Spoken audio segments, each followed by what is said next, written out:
यत् प्रमाणम् कुरुते लोकस्तदनुवर्तते न मे पार्थास्ति कर्तव्यम् त्रिषु लोकेषु किञ्चन नानवाप्तमवाप्तव्यम् वर्त एव च कर्मणि यदि ह्यहम् न वर्तेय जातु कर्मण्यतन्द्रितः मम वर्त्मानुवर्तन्ते मनुष्याः पार्थ सर्वशः उत्सीदेयुरिमे लोकाः न कुर्याम् कर्म चेदहम् संकरस्य च कर्ता स्याम् उपहन्यामि माः प्रजाः सक्ताः कर्मण्य विद्वांसः यथा कुर्वन्ति भारत कुर्याद्विद्वांस्तथा सक्तः चिकीर्षुर्लोकसङ्ग्रहम् न बुद्धिभेदम् जनयेत् अज्ञानाम् कर्मसङ्गिनाम् जोषयेत् सर्वकर्माणि विद्वान् युक्तः समाचरन् प्रकृते क्रियमाणानि गुणैः कर्माणि सर्वशः अहङ्कारविमूढात्मा कर्ताहमिति मन्यते तत्त्ववित्तु महाबाहो गुणकर्मविभागयोः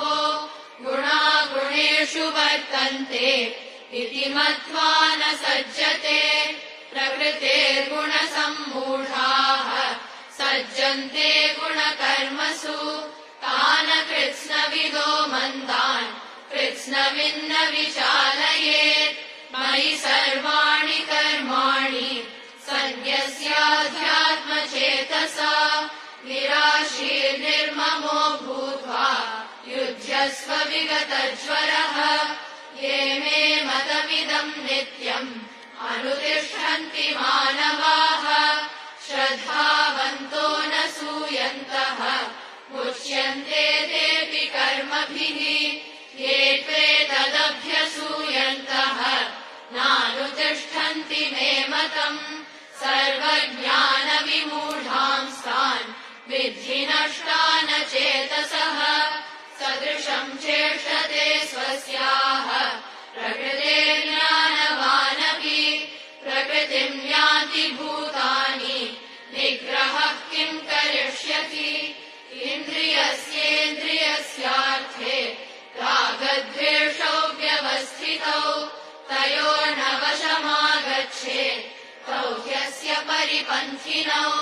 श्रेयान् स्वधर्मो विगुणः